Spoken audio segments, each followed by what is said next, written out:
actually segues me nicely into the next thing I wanted to ask you about, which was politics. Oh boy. Well, you're very active politically, and I'm obsessed. You're obsessed. That's a good word.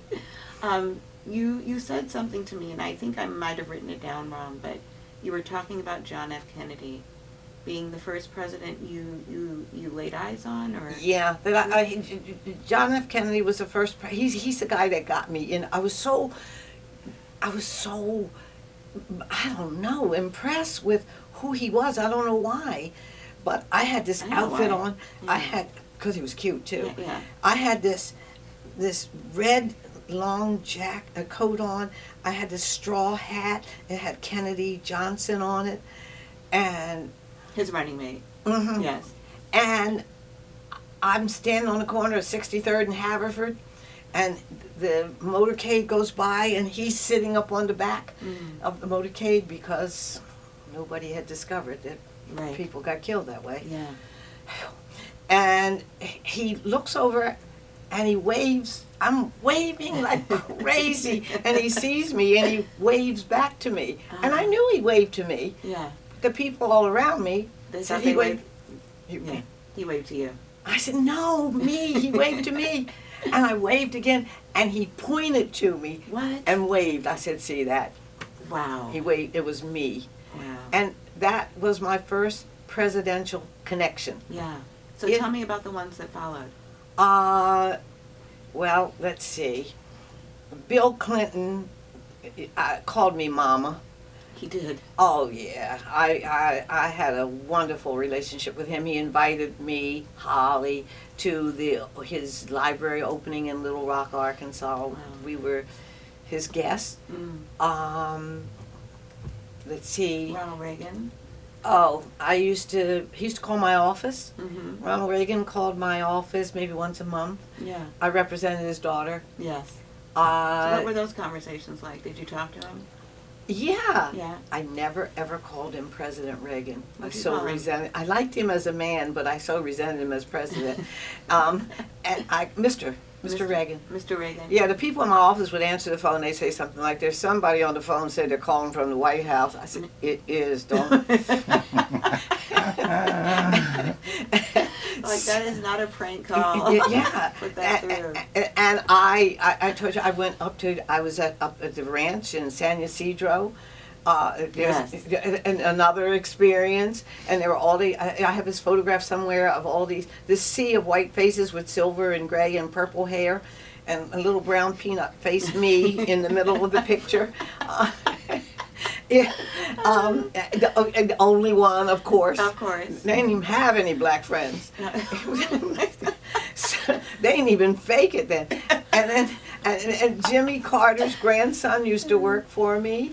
He was my assistant in the office. Barack Obama, that's easy. That's easy. That was so easy. Yeah. I raised money for that boy to go to the Senate. Yeah, you raised a lot of money. A lot of money. Yes. Yeah. You were really, that's the first time for me that you came on my political radar. Oh yeah. When you were raising money for him. Oh, I was obsessed. Yeah. Really. Yeah. But as a payback, I could never understand. I told you that I could never understand why, whenever Michelle Obama or Barack Obama would see somebody, Yeah. they would, or that knew me, Yeah. like Holly or somebody, Yeah. say hello to Dolores. Always Dolores. Always said my name. If I was on a rope line and he was on the other side, hey Dolores. Yes. Why does this man? I got a big mouth. I know all that. But he knows 40,000 me's by this time. Yes. Yes, because there were a lot of people fundraising for him, a lot of people Exactly. in Hollywood. Yeah. I found out in 2009, Michelle Obama held a Bible. He put his hand on it and swore, beat up old tattered black Bible. He put his hand on it and swore he'd be the best president of the United States or president of the world. Mm-hmm. Engraved, embossed in gold across the bottom of that Bible, it said Dolores Robinson. Because he loves you? No, I'm not very religious, so I didn't, I Right, wasn't right, loaded right. with Bibles. Yeah. Michelle Obama's grandmother's name is Dolores Robinson. Yes, it is. Oh. That's amazing. He swore in as president on the Bible with my name. Come Yes. on, y'all. He's never going to forget your name. Now, how are you going to forget my name? No. You know. You can't even begin to think it's you. That's incredible. That's really, I love that. I love that too. How did you find out that was Michelle's mother's name? On some television show. Okay, and you were like, click. Boom. Yeah, there it goes. Yeah. Yeah, that makes sense now. Favorite president? Oh, please. Gotta ask. My son, when the first time I met him, he looked at me, I looked at him, I said, "Who are you?" And he said, "Who are you?" And we agreed that he should be my son. After he said, I said, "You look like me." You're talking about Barack? Yeah. Okay. You could be my son. You look like. He said, "I'm probably too old to be your son because I'm so young." Yes. Yes, you are. and so I said, "How old are you?" He said, 40. I said, "My son is 41. He said, "That's it." That's it. He named me as his California mother. And of course, I know there's a Minnesota mother, Georgia mother, Florida mother. But they weren't standing at his footsteps in Grant Park. Right. Right. Where I was. Yeah. I woke up the next morning after that Grant Park experience and picked up USA Today, and there I was on page 6. What? Doing the ugly cry. It was like, because I was right there. I was right on the front row, right at his feet. What a moment. Again, you're significant in history. Once again. Yeah. I just show up. Yeah. Why did I put myself on a plane and fly to Chicago? Because I had to be there. Yeah. Yeah. I had to be there, and I did. We'll talk about our current president if we have time. Okay. We won't talk about We could do him in one sentence. Tell me.